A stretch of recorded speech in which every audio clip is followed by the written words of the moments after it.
김종배 시선 집중. 여러분 안녕하십니까, 김종배입니다. 오는 6월 28일부터 나이가 만 나이로 통일이 됩니다. 이에 따라서 사람마다 다르긴 하겠습니다만 경우에 따라서는 최대 2살이나 어려지게 된다고 하는데요. 하지만 문화가 같은 속도로 바뀔지는 좀 의문이긴 합니다. 그간 태어난 연도로 형, 동생, 언니, 오빠를 구분하는 등 어디서든 나이로 구분하는 문화가 너무 뿌리 깊기 때문인데요. 시선집중 토요일 코너 토닥토담에서는 우리나라가 유독 나이를 중시하는 이유는 도대체 어디에 있는지 짚어보고 만 나이가 과연 제대로 정착할 수 있을지 함께 전망해 보겠습니다. 1월 7일 토요일 김종배의 시선집중 광고 듣고 시작합니다.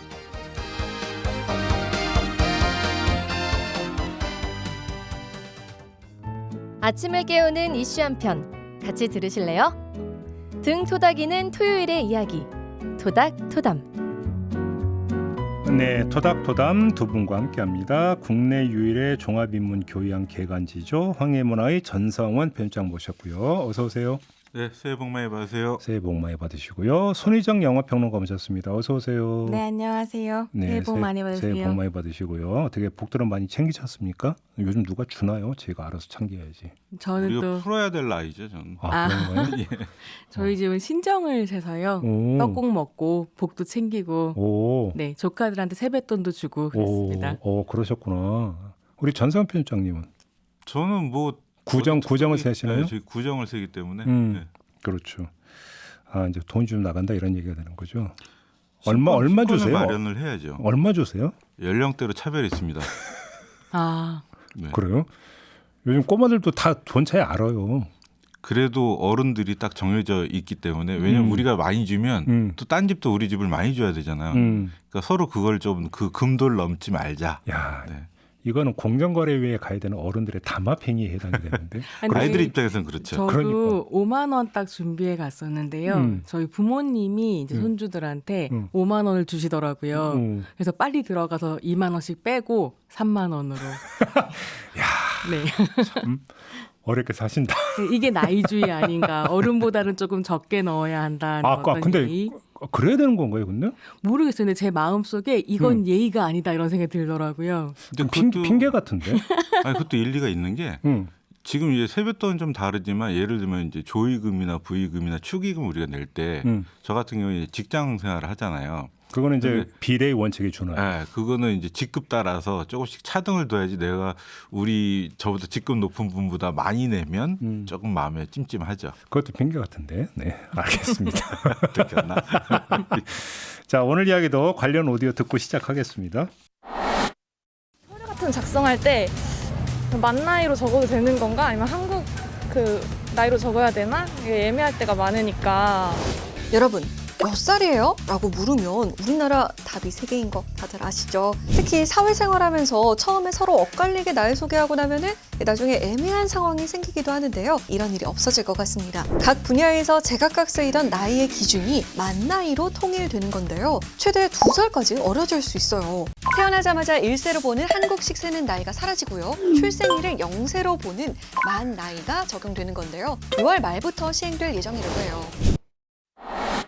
네, 바로 이건데 이제 만 나이로 통일을 한다고 하는데 혹시 주변 반응들은 어떻던가요? 대부분이 환영하는 분위기 아닙니까? 어떻습니까? 제 주변에서는 대체로 관심이 없더라고요. 관심이 없어요. 예, 연령대가 좀 높으신 분들이라 그런지 우리 왜 연령대가 한 50 넘어가신 분들은 사실 생일도 잘 안 챙기는. 그게 아니라 오히려 나이가 많으면 한 살이라도 더 줄어드는 게 얼마나 좋은지. 네, 그런데 일단은 좀 젊은 층에서는 많이 환영을 해요. 네. 그래요? 손희정 평론가 주변에서는 어땠어요? 이게 저는 확실히 나이가 조정되는 게 약간 화제구나라고 생각을 했었던 게 신정셌다고 말씀드렸잖아요. 집에 가서 이제 제사 차례 지내고 떡국 먹는데 아버지가 나이 얘기하시더라고요. 네. 그러니까 이게 어르신들 같은 경우는 만 나이가 좀 익숙하지 않고 그렇죠. 한국 나이가 좀 익숙하다 보니까 만 나이를 센다는 게 도대체 어떤 건지 헷갈리시는 부분이 있었던 것 같아요. 근데 신문에서 정확하게 뭐 태어난 연도를 어떻게 빼가지고 거기에 마이너스 2를 하면 뭐가 되고 뭐 이렇게 설명이 나왔더라.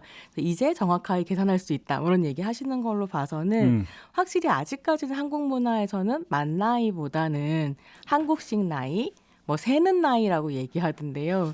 아, 이게 익숙하구나라는 생각이 들었습니다. 그러게요. 근데 사실 그 대한민국에서 사는 사람치고 나이와 관련된 에피소드 안 갖고 있는 분은 없을 것 같은데 하다못해니까 그 길거리에서 그 멱살 잡이하다가도 결국은 최종적으로 긴착되는 건 너 몇 살이 하잖아요. 사실. 네, 그렇죠. 그죠? 민증까 이렇게 하는 거니까 관련 에피소드가 좀 있으세요? 저 같은 경우에는 꼭 나이 때문이기보다는 그 왜 족보 브레이커라고 혹시 들어보셨어요? 족보 브레이크는 또 뭐예요? 그러니까 족보라는 게 우리가 서열 문화가 굉장히 강하잖아요. 그러니까 너 몇 학번이야, 그렇죠. 또는 너 민증 까봐 이런 것도 결국에는 그 서열을 정하기 위해서 그러는 건데 이게 그 우리식 나이로 하다 보니까 이제 빠른 몇 월생 뭐 이런 게 있단 말이에요. 그래서 이제 법이 바뀌어가지고 2009년에 이제 초중등 교육법이 개정이 됐는데 그 이전까지는 7살에 학교 입학하는 친구들이 있었어요. 제가 7살에 들어갔어요. 1, 2월생들. 네. 저는 이제 3월생인데 아, 이게 싹 밀어서 그것도 예. 음력으로 3월인데 저는 7살에 들어갔어요. 근데. 그러니까 족보 브레이커가 되는 거예요. 왜냐면 동네에서 나보다 한 살, 우리는 나이를 집단으로 먹잖아요. 연이 바뀔 때 한꺼번에 나이를 먹기 때문에 동네에서는 한 살 많은 걸로 알고 있었는데 나랑 학교 가니까 제가 동급생인 거야. 그러니까. 그렇게 되면 이 족보를 꼬이게 만드는 사람인 거죠. 그런 거 되게 많죠. 그러니까 저는 젊을 때는 절대로 저는 7살에 들어갔다는 얘기를 안 했어요. 친구들한테. 근데 요즘은 해요. 자랑스럽게. 한 살 어려지는 셈. 그게 어딘데 그게? 근데 이 족보 브레이커란 말이 저는 진짜 한국적인 거란 생각이 들더라고요. 족보 따지고 나이 따지고. 그러니까. 예, 그래서 세세하게 1, 2개월까지 따져서 누가 형인가. 아니 누가 젊은 언니인가. 친구들 나 빠른 몇 년생에 그걸 아주 일상적으로 이야기를 하더라고요. 입에 달고 있죠. 네. 그런 것들. 그러니까 요새 뭐 공정감각인가? 그것 때문에 더 그런 것도 있고 네. 아무래도 그 연령 제한에 걸리는 느낌. 그러니까 사회생활 하다 보면 그런 것들이 생기는데 대표적인 게 같이 이제 대학교를 갔다든지 해서 신입생들이 이제 호프집에 갔는데 그 친구만 못 들어가는 거야. 만 나이가 안 돼서. 그러니까요. 네, 그런 경우들이 이제 경험을 하게 되니까 더 따지게 될 수밖에 없을 것 같아요. 그러니까 저는 대학교 다닐 때 제 이제 그 친구가 있었는데 재수를 해서 들어왔어요. 근데 제 또 과 1년 선배는 그 친구하고 또 고등학교 동기야. 그러니까 이제 셋이 모이면 제가 되게 애매한 게 저는 친구한테 야자 하는데 또 그 형한테 형령 걸어거든요. 근데 또 둘은 또 반말까.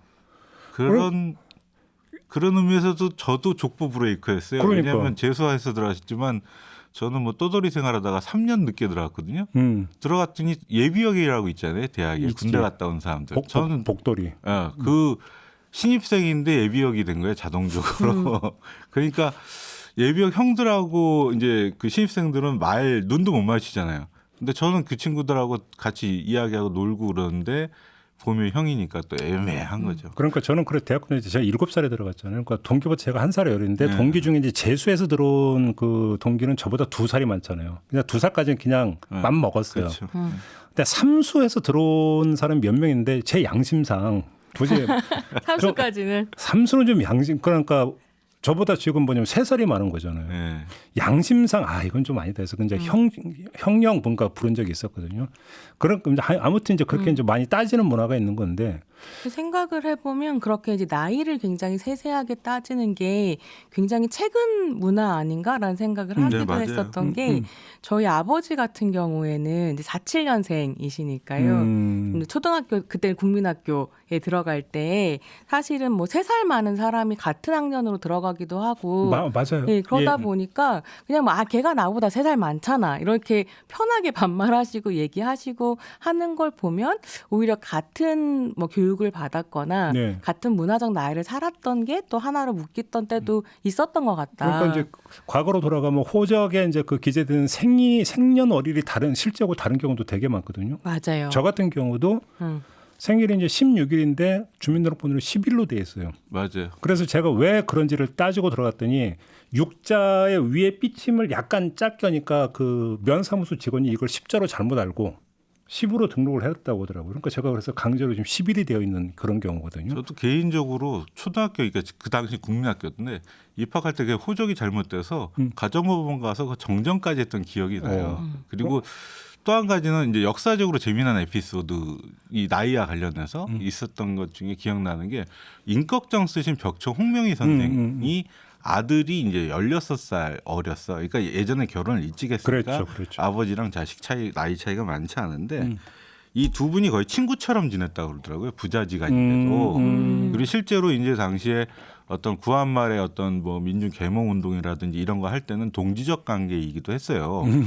그래서 두 분이 이제 바둑을 두고 있는데 맞담배를 피면서 바둑을 두고 있었던 거야. 맞담배는 허용을 안 했는데. 근데 이 풍산 홍씨 집안에서 어르신들이 이제 서울로 상경을 해서 이 우리 홍명희를 보러 오신 거야, 집안 어른들이. 그래서 딱 문을 열고 들어갔는데 아들하고 아버지가 다 이 바둑 두면서 맞담배를 하고 있어서 엄청 파격인데 그건. 우리 집안이 이제 망했구나. 망했다. 그랬다는 이야기가 있어요. 근데 그러니까요. 이게 유교 전통이다. 그 나이나 이런 걸 따지는 것이 라고 생각하기 쉬운데 아까 우리 손희정 선생님도 얘기하셨던 것처럼 사실은 유교 시대에는 나이 차이가 5살에서 6살, 뭐 심지어는 그보다 더 크게 나이가 차이가 나도 벗으로 여기고 서로 대등하게 교육을 했는데. 아니 그러니까 바로 그건데 뭐 유교 발상지가 중국이잖아요. 네, 그럼 중국이 지금 우리처럼 이렇게 나이 따지고 이러느냐? 우리처럼은 안 하죠. 그러니까 이제 바로 이제 우리 얘기를 좀 해야 돼요. 그러니까 네. 한국식 나이라고 하는 게 도대체 이게 어떻게 생긴 건지 혹시 좀 아세요, 두 분은? 그 뭐 여러 가지 설이 있기는 한데 네. 일단은 뭐 아까 방송 우리 초입에도 얘기했지만 한국에만 3개의 나이가 있다고 그러잖아요. 그 3개의 나이가 보면은 이제 태어났을 때 무조건 1살로 우리는 친단 말이죠. 그렇죠. 거기서 대표적인 설이 그거죠. 엄마 뱃속에 있을 때부터 무조건 1살, 그러니까 그것도 10개월이 키우기 때문에 있었기 때문에 1년이다. 그렇게 일년이 주장하는 낫죠. 사람은 그런 생명 존중 사상이 한국처럼 발달한 나라가 없다. 되게 무서운 얘기죠. 그렇게 무서운 그렇게 얘기입니다. 주장하는 사람도 있어요. 네. 그리고 이제 뭐 또 하나가 연나이라고 해가지고 그렇게 해서 나이 매기는 게 있고. 태어난 다음에 1월 1일이 1살이 네, 되는 게 그렇죠. 연나이고. 그리고 또 우리 사회적으로 이렇게 세는 나이가 있잖아요. 집단적으로 나이 먹는 그런 것들도 또 있고. 그리고 법적으로는 또 만 나이 따지게 되어 있고. 근데 전 세계에서는 사실은 원래는 중국, 베트남, 일본 등도 조금씩은 그렇게 했었대요. 우리처럼. 그러다가 이제 왜 일본 같은 경우에 대표적으로 신정만세잖아요. 구정이 없어지고. 근데 우리는 그게 남아 있는 거죠. 그래서 사실 한국에 저는 나이 세는 게 4개가 있다고 생각하는데 음력까지? 아니, 예, 그렇죠. 떡국 먹으면 네. 1살 번다. 음력 나이. 되게 복잡한 것 같아요. 나이에 되게 예민한 문화인 거는 분명한 것 같고요.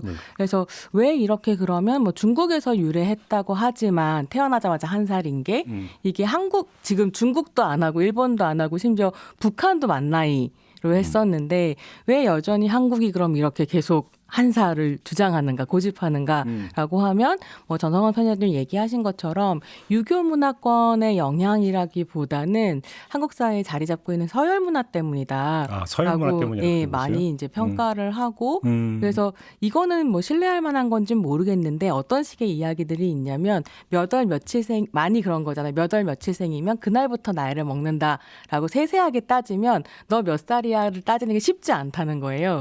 그래서 앞에 그냥 태어난 연도만 빠르게 보고 계산하는 게 서열 문화를 확립하는데 편해서 그랬다. 이렇게 얘기하는 사람도 있긴 하더라고요. 그래요? 그게 그 이야기들 하는 것 중에서는 그런 게 있어요. 그러니까 유교 문화라기보다는 우리가 일제 시기를 거치면서 군대 문화, 그러니까 일제의 군국주의 문화가 이제 군대에 스며들었잖아요. 아, 네. 그리고 이제 군대에서 서열하고 기수 뭐 이런 걸 많이 따지죠.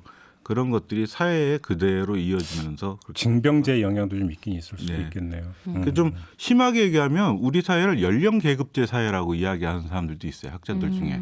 연령 계급제 사회인데 그러니까 뭐 그거는 나이가 깡패냐 나이가 벼슬이냐 뭐 이런 것도 있지만 다른 한편으로 연령 그 자체가 그 친구를 정하는 나하고 동갑내기만 친구인 거야. 요새는 점점 더 그게 이제 관용의 폭이 좁아졌어요. 그래요. 예전에는 뭐 5살, 6살도 친구 먹기도 하고 한두 살 위나 한두 살 아래는 뭐 친구할 수도 있는 거고 우리 형 친구가 다 내 친구기도 하고 막 이랬었는데 동네에서 자라는 사람들은. 네. 그런데 지금은 뭐 아파트 딱 문 잠그고 들어가면 그 개별 딱 이렇게 들어가는 집이 돼버리잖아요. 그런 식으로 모든 것이 이제 우리가 적혀 얘기하면 프레임이 딱 잡힌 거야. 주민등록증도 그 프레임이 딱 잡혀 있고 네. 학교에 학교 이 학년 올라가는 것도 우리가 정확하게 절차 밟아서 이렇게 올라가는 식이잖아요. 업그레이드 마치 게임에서 네. 그런 식으로 되어 있기 때문에 그것이 강화되는 측면이 있고 동시에 이래서 이게 차별의 대상이 되기도 해요. 연령이 뭐냐면 대표적인 게 이제 그 대기업 공채 겉으로는 나이 연령 제한이 없지만 그러니까 대체로 남성의 경우에는 28.7세, 여성은 26.5세 기준으로 인사 담당자들이 이야기하는 신입사원의 연령 제한, 연령 상한선이 그렇대요. 예, 상한선이 그렇다고 하더라고요. 오, 예. 그래요? 뭐 사실 아무래도 나이가 많은 부하 직원을 가르치기 좀 어렵고 또 한편으로는 한국 사회에 이 나이 때는 이게 발달되어 있고 그렇죠. 그 다음 나이는 뭐가 발달되고 이런 식의 능력도 사실 나이에 따라서 결정된다는 생각이 있어서 그러니까 사실은 그 좀 딜레마인 부분이 언론사가 의외로 되게 자유롭고 하지만 되게 어떤 서열 중시하고 군대식 문화가 되게 많이 있어요. 왜 그러냐면 순간순간 마감을 해야 되고 팍팍팍팍 움직여야 되는 부분이 있다 보니까 사실은 그런 것들이 일정하게 강제되고 어떤 온전되어 있는 부분도 되게 있는 것 같은데 여기서 나오는 현상 중에 하나가 뭐냐면 또 거기다가 우리나라는 공채 시스템이었잖아요. 네. 그러니까 기수 문화가 있는 거잖아요. 기수 문화 있죠. 예. 기수로는 나보다 후배인데 나이는 나보다 많아. 사회는 이런 게 되게 많이 있잖아요. 네. 이건 언론사만이 아니라. 그거 되게 불편해하잖아요, 또. 그러니까 근데 언론사 같은 경우는 사실은 이게 서열 문화 때 막 들어가는 경우가 있거든요. 그런데 나이 많은 후배한테 막 들어가니 이것도 약간 껄쩍지근한 게 있고 그렇다고 형령할 수 없고 네. 그래서 그러니까 예를 들어서 종결의미가 뭉개지는 경우가 되게 많이 있었다. 이런 것도 있거든요. 이게 되게 재미있는 게 그래서 한국의 나이 문화라고 하는 게 지금 이제 얘기를 한 것들을 좀 바탕으로 생각해 보면 되게 부정적인데 한편으로는 그렇게 이제 나이에 따라서 서열에 따라서 사람을 어떻게 대하는가 너무 중요하기 때문에 굉장히 눈치가 빨라지고 섬세하게 사람을 대한다고 평가하기도 하더라고요. 근데 여기서 아까 잠깐 뭐 일자 영향 이런 얘기를 했는데 그러면 좀 안 풀리는 게 우리나라는 우리말에는 존댓말이 있잖아요. 존댓말. 근데 존댓말이라고 하는 것이 결국은 나이를 중시하는 문화에서 비롯한 또 언어라고도 볼 수 있는 거 아닙니까? 근데 이게 또 문화권에 따라서 존댓말이 한국에만 있는 건 아니고 일본도 존댓말이 있고 네. 뭐 이제 영어 같은 경우에도 존댓까지는 아니어도 예의를 차리는 어법이라는 것들이 있어서 꼭 한국에만 있는 건 아닌 것 같아요. 근데 일본어 같은 경우에는 나이에 따라서 사실 존대가 달린다기보다는 계급에 따라서 저는 그러니까 존대가 갈리는 것 같다는 느낌을 좀 받을 때가 있었고 더불어서 친밀도에 따라서 달라진다고 하더라고요. 네네네. 그래서 동갑이어도 존대를 하다가 서서히 이제 말을 넣게 되는 그러니까 존댓말 때문에 나이가 강해졌다라기보다는 뭔가 섞여 있지 않을까. 그러니까 예전에는 나이가 가장 그러니까 존대어체의 기본적인 어떤 구별 코드가 됐다면 지금은 그게 상당히 복잡해지고 있기는 해요. 그러니까 나이가 많으신 분들이라도 사회적 지위가 낮다든지 그러니까 제가 어쨌든 들었던 하나의 에피소드인데 대기업에서 부장을까지 하다가 은퇴를 하고 자기가 원하는 자전거 이거를 했대요. 점포를. 자기 점포를 열었더니 젊은 친구가 이제 자전거 갖고 와가지고 툭 갖다 던지면서 이거 언제까지 수리해놔 이런 식으로 얘기를 하고 갑질이 가서 반말로 나오는 거예요. 그런 형태로 해서 자기가 이제 그 기업에서 부장을 할 때는 절대 느껴볼 수 없었던 그런 어떤 수모와 모멸감을 느꼈다 이런 이야기를 하는 걸 이제 들은 적이 있거든요. 예. 그런 걸 보면 어떤 이제 뭐 존댓말하고 반말 당연히 우리나라어에 특히 강해요. 강하고 그냥 우리는 존댓말과 반말만 있는 게 아니고 여기에 무슨 격식체에서 보면 무슨 하시오체 뭐 등등 이게 굉장히 많이 압존법 이런 거. 너무너무 복잡해서 외국인들이 우리 와서 한국말 배울 때 처음에 되게 한글을 과학적이고 어쩌고 이렇게 배우면서 들어가다가 울고 이제 제일 어려운 게 눈치 배우는 법. 예. 그런 건데 한국어의 코어는 눈치인가요? 네, 코어는 눈치인데 그게 단지 겉으로 보았을 때 나이가 많고 적음이 아니고 사회적 지위와 권력 그다음에 그 상태에서 누가 갑이고 을이냐. 대표적으로 하다못해 식당에서 우리 수저 놔줄 때도 누가 돈 낼 사람인지 알고 수저 놔주잖아요. 그분이 어떻게 알겠어 처음 본 사람을. 예. 하여간 그러니까 나이에서 비롯 결국은 이 모든 게 이제 한마디로 그러니까 꼭 정리를 하면 서열 문화 이렇게 정리를 하면 되는 건가요? 그렇겠죠. 예. 그렇게 봐야 되는 건가요? 서열을 유독 중시하는 한국 사회다. 아니 근데 사실 그렇게 따지면 유교에서 보면은 뭐 서열 의식이라고는 유교에 많이 특히 이제 공자의 가르침에 많이 녹아 있는 부분이 네. 있잖아요. 근데 중국만 해도 그렇지는 않잖아요. 근데 이게 그 왜 우리 신입생 얼차례 한창 신학기 이제쯤 시작되면 또 그 얘기 나올 텐데 이게 보면은 사실 고려 시대 때부터 시작됐어요 우리나라에서. 그래요? 예, 이 이유는 뭐냐 음서라고 해가지고 음서제라고 있어요. 예, 그 귀족들의 자제들을 특별 채용하는 특채 제도가 있었잖아요. 네. 그러니까 공채로 들어온 사람들이 특별 채용으로 들어온 애들 기습하게 못하게 한 번씩 군기 잡는다 그러나요? 뭐라고 해야 되나? 이걸 잡는 걸로 시작이 됐다고 하더라고요. 이게 그래요? 그러니까 군기 잡는다는 표현에서도 알 수 있듯이 사실은 한국의 군대 문화라고 하는 게 서열엔 되게 중요한 영향을 끼치는 것 같네요. 그렇죠. 그것이 쭉 흘러나와서 또 그게 이제 군대 얼차례로 이어지고 사회 얼차례로 이어지는 게 아닌가. 결국엔 서열 문화죠. 알겠습니다. 자, 할 얘기가 참 많은데 여기 잠시 전하는 말씀 듣고 이어가도록 하겠습니다.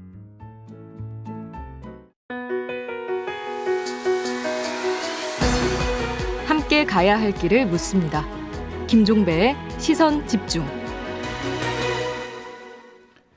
네, 김종배의 시선 집중 토요일 코너죠. 토닥토담 손희정 영화평론가 전성원 황해문화 편집장 두 분과 함께하고 있는데요. 오늘의 주제는 바로 나이 문화입니다. 조금 있으면 만 나이로 통일이 되는데 법이 이렇게 바뀌는 만큼 문화가 바로 따라갈 것인가 이 이야기를 좀 하고 있는데요. 저희가 또 영화 한 편을 좀 감상할 시간입니다. 손희정 평론가께서 영화를 골라오셨는데 어떤 영화입니까? 네, 2009년 미국 작품이고요. 데이비드 핀처 연출의 브래드 피트, 케이트 블란쳇이 주연을 했습니다. 벤자민 버튼의 시간은 거꾸로 간다라는 작품인데요. 나이에 대한 영화라고 하면 많은 분들이 아마 가장 먼저 떠올리는 작품이 아닐까 싶은데 워낙 유명한 영화라. 네, 뭐 85살에 태어나서 0살로 생애를 마감하는 아주 특별한 사람에 대한 이야기입니다. 네. 자, 일단 줄거리부터 좀 듣고 이야기를 좀 시작을 해볼까요? 1차 세계대전이 끝난 1918년 미국 뉴올리언스. 어느 요양원 앞 한 쌍의 남녀가 계단 위에 놓인 갓난아기를 발견하는데 놀랍게도 아기는 주름 가득한 노인의 얼굴을 하고 있습니다. 가여운 마음에 우는 아이를 자신의 방으로 데려온 여자 간호사 퀸이는 아이를 키우기로 결심한 뒤 이름을 붙여주는데요. 그 이름은 바로 벤자민 버튼. My name is Benjamin. Benjamin Button. 그리고 얼마 살지 못할 거란 의사의 진단에도 불구하고 어느덧 10대가 된 벤자민. 노인들과 함께 양로원에 살던 그는 정든 이들이 하나둘 세상을 떠나는 것을 보며 만남과 죽음에 대해 깊이 곱씹어 보게 되는데 그러던 어느 날 I'm not as old as I look. 매주 할머니를 보러 요양원에 오는 푸른 눈의 소녀 데이지를 만나 첫눈에 반하게 됩니다. Okay. 시간이 지나 40대라는 비슷한 나이대가 되어서 서로를 향한 마음을 확인한 데이지와 벤자민. 그들은 예쁜 딸을 낳아 기르며 행복한 추억을 쌓아가는데요.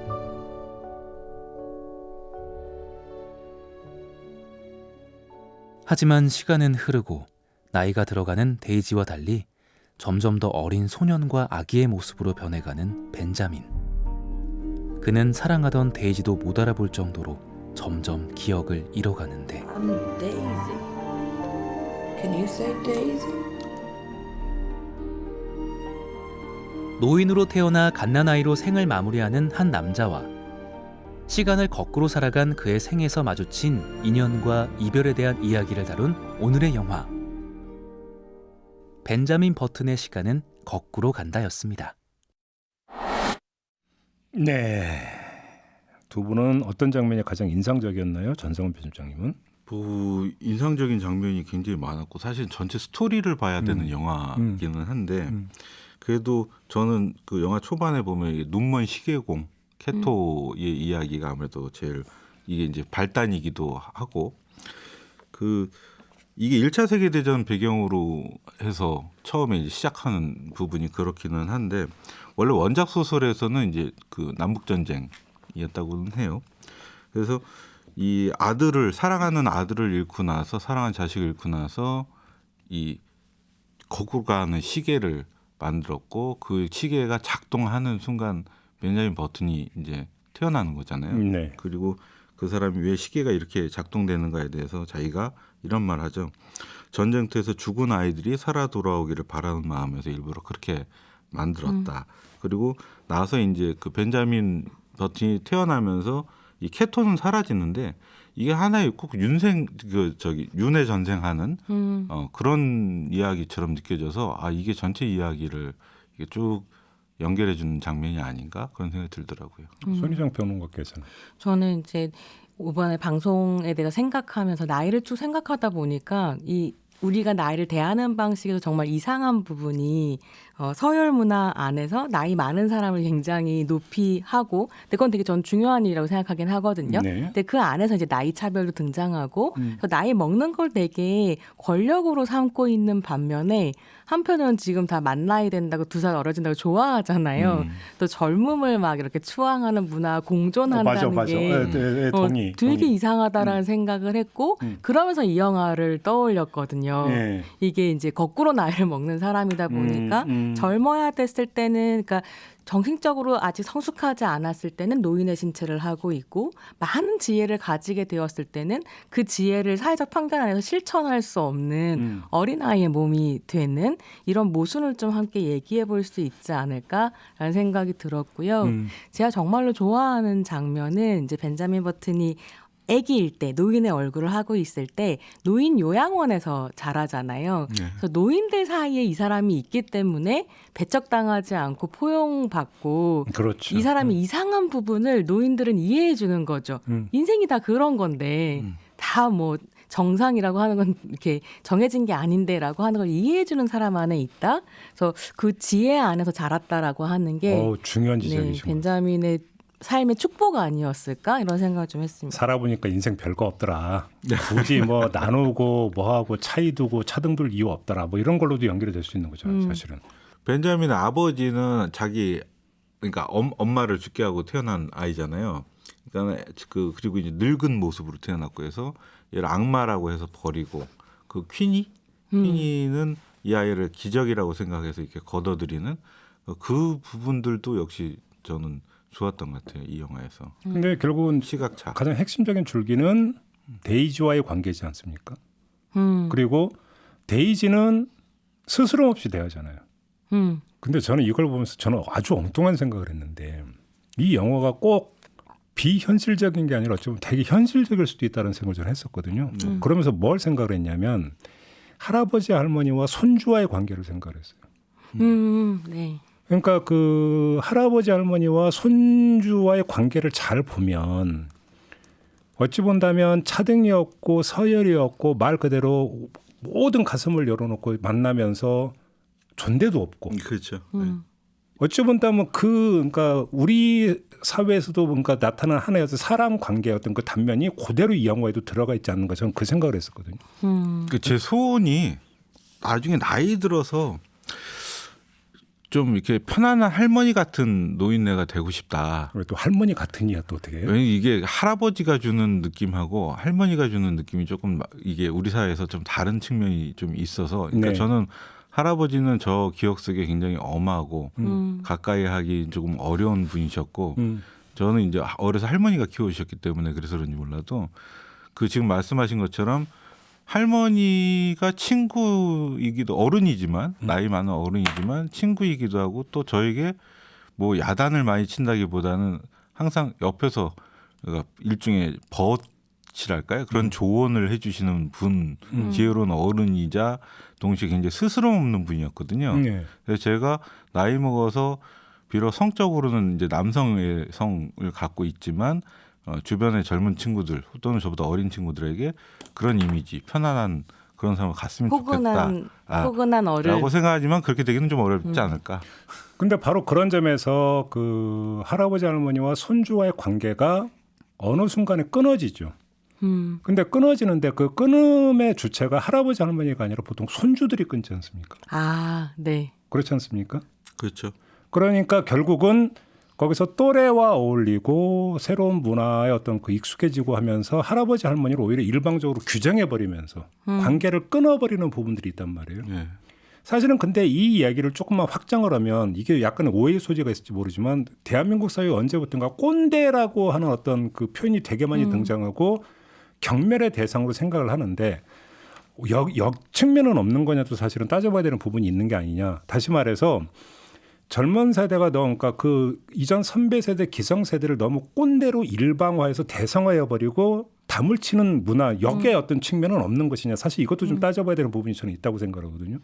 그러니까 이게 한국 문화에서 그러니까 어른들을 공경하고 이런 것들의 시작은 되게 많은 경우에 농경 문화에서 찾거든요. 왜냐하면 농사를 짓는 문화라고 하는 건 그 농사를 짓는 방식의 지혜가 축적되어 있는 게 너무 중요한데 그게 지금처럼 뭐 네이버에 농사 짓는 법 친다고 나오는 게 아니고 다 어른들이 살아온 세월 안에서 축적한 지혜 속에서 사실 먹고 살 수 있었기 때문에 그 어른의 지혜를 보존하는 게 너무 중요해서 그렇죠. 사실 공경하는 것이기도 한데 어떻게 보면 최근에 오면 올수록 그렇게 시간 속에서 쌓인 지혜라고 하는 게 너무 무가치해지는 시대가 열리면서 이게 꼰대라고 말해버리는 것과 좀 연결되어 있는 게 아닌가 싶기도 하거든요. 그러니까 사실은 그 손주가 할아버지 할머니를 어느 순간에 담을 치고 배척을 하는 데 있어서도 일종의 뭐라고 할까요? 이건 너무 좀 심각한 표현일 수 있겠지만 효용성이라고 할까요? 관계의 쓸모라고 할까요? 네. 이런 것들을 생각을 하는 부분이 솔직히 있잖아요. 그러니까 왜 나이 먹을수록 나이값 해야 된다 뭐 이런 얘기 있잖아요. 근데 그 나이값이란 말에 마치 그런 게 있단 말이에요. 나이 먹을수록 입은 닫고 지갑은 열라. 그 나이값을 지갑이 있어야 열지. 그러니까 그 지갑을 나이값으로 이렇게 해버리면 맞아요. 그 우리가 얘기하는 그 나이값이 설 자리가 안 생기는 거죠. 그러니까 물론 나이를 앞세워 가지고 찍어 누르려고 자꾸 이제 그 아래로 내려보는 것을 지금 정당화하기 위해서 하는 얘기는 절대로 아니고. 그러니까 어른들은 성찰할 필요가 있고 젊은 사람들은 우리가 무엇을 놓치고 있는지 돌아볼 필요가 있는 그렇죠, 사실은. 이런 부분들이 있는 것 같아서 지금 진행자께서 말씀하신 얘기를 들으면서 저는 떠올랐던 영화가 축제라는 영화가 있거든요. 그래서 임권택 감독 작품인데 이게 원작 소설이 있을 거예요. 제가 지금 원작 소설 작가 선생님 생각이 안 나는데 이 축제가 이제 장례식을 한국에서는 축제로 이렇게 누렸다라는 컨셉을 가지고 있고 거기 안에 애니메이션이 이렇게 같이 들어가면서 실사 영화가 진행이 되는데요. 네. 그러니까 할머니가 태어나서 점점 어른이 되었다가 돌아가실 땐 다시 아기가 된다. 이런 이야기를 보여주거든요.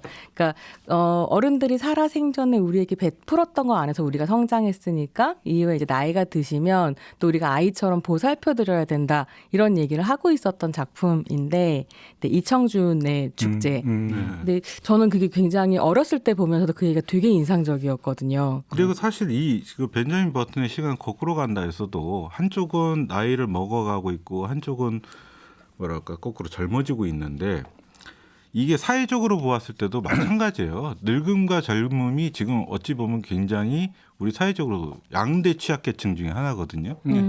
하나는 취업이 잘 안 돼서. 그렇죠. 한 분들은 고령화 사회인데 여전히 생계에 확실한 어떤 뭐 이런 것들을 안정적으로 할 수 없기 때문에 이 두 집단이 연령층으로 보면 좋지 않은 일자리를 놓고 경쟁을 하고 있기도 하거든요. 그게 한 부분에서는 아까 이제 그 김종인 선생님이 얘기한 어떤 서로에 대한 갈등의 요소가 되고 있기도 하죠. 그러니까요. 그래서 저는 이 영화를 보면서 노인의 버튼과 그러니까 꼬마 데이지가 스스럼 없이 어울릴 수 있는 것들을 매개를 보면 결국은 놀이잖아요. 놀이. 둘이. 근데 이제 그런 얘기를 하지 않습니까? 그러니까 인간의 관계를 틀지우는 게 두 가지가 있잖아요. 하나는 노동이 있다라고 하는 거고 또 한 가지가 놀이가 있다라고 하는 건데 만약 이 놀이라고 하는 매개가 있기 때문에 나이 차라고 하는 것들을 극복을 하고 스스럼 없이 어울릴 수 있었던 건데 노동에서부터 시작이 돼가지고 그게 사회관계를 틀지우고 그래서 사회적으로 관계에서 내가 어떤 이익이 오고 어떤 분리가 오는가라고 하는 이 관점에서 이제 접근에 들어가는 순간부터 나뉘고 벽이 쳐지고 하는 부분들이 있는 거 아닌가요? 그러니까 잘 보면 갈수록 젊어지는 벤자민 버튼이 여인을 떠나는 이유를 잘 보세요. 너에게 부담이 되니까. 네가 나를 부양을 해야 되니까. 네, 그렇죠. 네가 나를 책임져야 되니까. 그 부담을 지우기 싫어서 나는 떠난다 이런 거잖아요. 결국은 여기에도 나이라고 하는 것에 배면에는 사회 관계라는 게 그럼 깔려 있는 게 아니냐라는 요 얘기를 연결이 될 수 있는 거 아닌가요? 이건 약간 뻘소리인데 영화적으로만 놓고 보면 애 놓고 나서 집을 나가고 싶어하는 건 어쩌면 수컷의 본능이 아닌가. 나가서 뭔지 굉장히 했느냐가 나가서 중요한데. 보니까 재미나게 잘 놀았더만. 재밌게 잘 살고 보니까. 저럴 거면 왜 나갔을까 싶기도 네. 하고. 근데 뭐랄까 관계의 문제이기도 하고 분명히 그런 것 같고요. 한편으로는 이게 사회적으로 보자면 약간 복지라고 하는 것을 부담스러워하는 문화가 되면서 사실은 그런 거잖아요. 돈 버는 사람들이 세금을 내서 이제 더 이상 노동하지 않는 사람들의 생계까지 같이 책임진다는 표현은 책임진다고 얘기할 수 있을까요? 책임지는 게 복지사의 기본적인 생각이라고 할 때 복지 자체를 이제 뭐 거지들이나 좋아하는 것 이런 식으로 프레임을 해온 작은 정부를 지향하는 문화 안에서 또 노년층에 대한 혐오 같은 것도 높아지는 게 아닌가라는 생각이 들었는데요. 제가 이 영화가 정말 여러 가지 메시지를 가지고 있기 때문에 우리가 각자 또 다르게 해석하고 있는데 그랬을 때 너무 충격적이었던 건 뭐냐면 이게 철학적인 작품이라고 생각했는데 실제로 벤자민 버튼의 시간이 거꾸로 간다가 한국의 대중문화 안에서 소비되는 방식은 동안이시네요. 뭐 김종배 씨의 시간은 거꾸로 가나 봐요. 라는 식이거나 그건 맞아요. 네. 아니면 제가 너무 놀랐던 게 뭐 피부과 시술 홍보하면서 벤자민 버튼의 시간이 거꾸로 가는 것처럼 이걸 현실화할 수 있다라는 식으로 이제 노안과 동안의 비교입니까? 네, 뭐 이런 저 식으로 같은 얘기하는 경우에는- 걸로 바뀌어서 비슷한 게 어렸을 때는 되게 나이 들어 보인다 그러고 지금은 젊어 보인다 그래서 기분이 좋아요. 저는 얘기했는데 중학교 때부터 아저씨라는 얘기 듣고 있어요.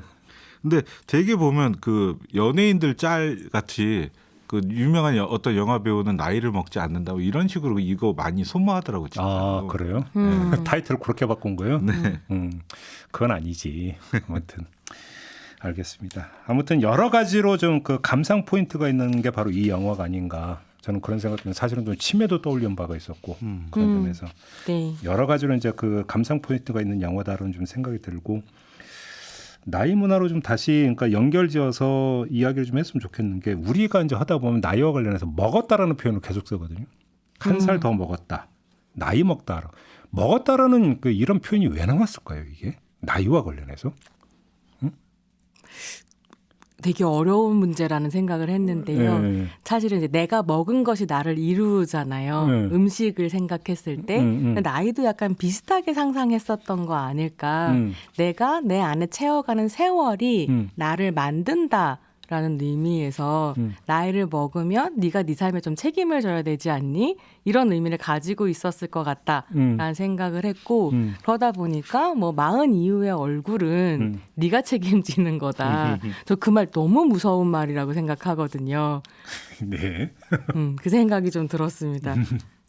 저는 그냥 좀 오늘 약간 뻘소리 모드로 계속 가면 왜 다른 나라는 새가 노래한다고 하는데 우리는 새가 운다 그러잖아요. 맞아요. 근데 우리 나이 먹으면 떡국 먹었냐 그러잖아요. 그런 거 아니에요? 배가 고파서 배고팠던 문화가 오래돼서 나이도 먹어야 되는 거 아닌가? 이것도 말 그대로 반 농담 반 진담인데 막 싸우다 보면 밥값도 못하는 놈 이런 얘기를 하잖아요. 이게 그러니까 쉽게 말하면 밥값이라고 하는 것과 나이를 먹다가 혹시 연결돼 있는 건 아닐까요? 그거 같은 개념일 것 같아요, 저도. 몇 그릇의 밥을 먹었는가가 나이가 얼마나 들었는가를 설명하는 더 나아가면 거라서. 이제 나이값 못한다 이런 얘기를 하잖아요.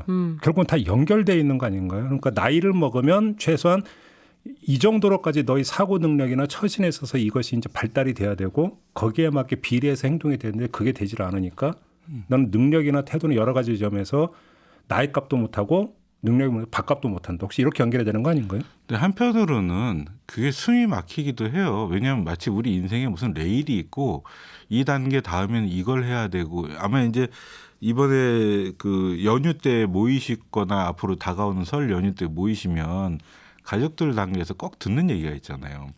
초등학교 때는 다음 중학교 가면 뭘 해야지, 고등학교 가면 뭘 해야지, 고등학교 졸업하고 하면 이제 대학 가야지, 그리고 대학 졸업하면 취업해야지, 취업하고 나면 결혼해야지. 그러니까 마치 우리는 그거 그대로 살아야 되는 건 아니잖아요. 근데 이 나이값이라는 게 어떤 그레이드를 정해놓고 등급을 정해놓고 거기에 도달했어야만 뭐 하는 것들. 그러니까 이 나이가 되면 이 나이에 맞는 행위 양식이 있다고 미리 설정이 되어 있는 그렇죠. 거죠. 그러니까 그러다 보니까 나이값 못한다라는 이야기가 되는 건데 근데 이런 인식과 문화에서 뭐가 나오냐 결국 체면치레라는 게 나오는 거잖아요. 내가 지금 여러 가지 형편이나 뭐해서 내가 그 나이에 걸맞는 사회에서 요구되는 이 나이대가 되면 이 정도로 보여줘야 되는데 하지 못하는데 맞춰야 되다 보니까 체면치레를 자꾸 하게 되고 체면을 중시하는 게 연결이 되는 요렇게 연결이 되는 그게 거예요. 저거하고도 관련이 되죠. 남자들의 경우에 특히 나오는 것 중 하나가 자동차.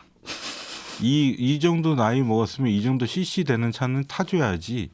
그러니까 이제 진짜 그런 그게 식으로. 그래요. 그러니까 새내기 직장인한테 어울리는 차는 이 차고. 네, 아예 그런 게 있잖아요. 추천 그 아이템들이 다 50대 분리되죠. 그러니까 40대 부장님한테 어울리는 차는 이 차고. 네. 그죠? 50대 이사님한테 어울리는 차는 이거고. 딱 정해져 있잖아요, 이게. 그래서 그런 식의 문화를 되게 잘 보여주는 얘기가 스포츠카 젊어서는 스포츠카를 타고 싶은데 살 돈이 없고 나이 들어서는 부끄러워서 못한다. 네. 돈이 생기면 네. 네. 그런 것도 다 연결되어 있다라는 저는 생각이 드네요. 대한민국에서 스포츠카 타고 뭘 도로가 있나 저는 그게 제일 궁금한데. 그렇지 않나요? 어디를 몰 수 있어요? 스포츠카 타고? 야밤의 남산을 달리실 수 있습니다. 남산 위험해요. 속도 제한이 있는데요. 스포츠카 타면 최소한 제가 인천 얘기를 하면 좀 그렇지만 인천 공항 가는데 밤에 혹시 이제 야밤에 가보시면 거기 좀 많이 위험합니다. 뭐 제가 듣긴 들었어요. 뉴스를 네. 통해서 야밤 되면 몇 군데 모이는 데가 있다는 얘기 듣는데. 네, 길 막고 있다가 쫙 달려가는 거 제가 아니, 직접 본 적도 있어요. 그런 용도로 스포츠카를 쓰기에는 너무 가격이 비싼 거 아닌가요? 네, 스포츠카. 근데 우리 지금 딴 지역으로 지금 네. 또 가고 있네요. 네, 저는 이제 사실 벤자민 버튼의 시간은 거꾸로 간다를 보면서 또 한 가지 했었던 생각은 나이 든다라고 하는 건 역시 관계를 맺어가는 문제구나라는 생각을 하기도 했어요. 내가 사랑하는 사람들과 같은 생애 주기를 천천히 함께 나이 들어가면서 살 수 있는 게 사실은 행복이기도 하겠다. 벤자민 버튼을 보면. 근데 이런 식의 문화적 상상력 안에서 영생하고 싶어하는 사람들의 얘기 꽤 있거든요. 그렇죠. 나이 들기 싫어하고. 저 같은 경우에 인생 영화로 꼽는 게 이게 1986년에 이제 만들어진 영화인데 하이랜더라고. 있어요. 아마 그 제 영화를 또래 남학생들은 다 영생불사, 네. 무사의 이야기. 그래서 여기 또 음악이 또 퀸이 맡았었는데 여기가 너무 좋아서. 근데 그 극중 주인공이 부러웠어요. 저는 나에게 부러웠을 만약에 리가 있어요. 예. 나는 저거 절대로 안 받아들일 것 같다. 이런 생각이 들었는데. 그러니까 피곤해서 결국에 어떻게 살아 그걸? 결국에 오래된 신화가 영화에서 이제 다시 반복되는 거예요. 지금 이 벤자민 버튼의 시간 거꾸로 간다도 마찬가지고 저는 영화가 신화의 역할, 고대 사회에서 했던 신화의 역할을 한다는 건데 뭐냐면 영원히 살려고 하지 마라. 인간 필멸의 삶을 가질 수밖에 없고 영원한 삶이란 어찌 보면 저주에 가깝다. 그걸 우리에게 마음으로 느낄 수 있게 해주는 것들이죠. 아무튼 그러면 오늘의 결론은 나이는 숫자에 불과하다 이렇게 내려야 되는 겁니까? 어떻게 생각을 하십니까? 그렇죠?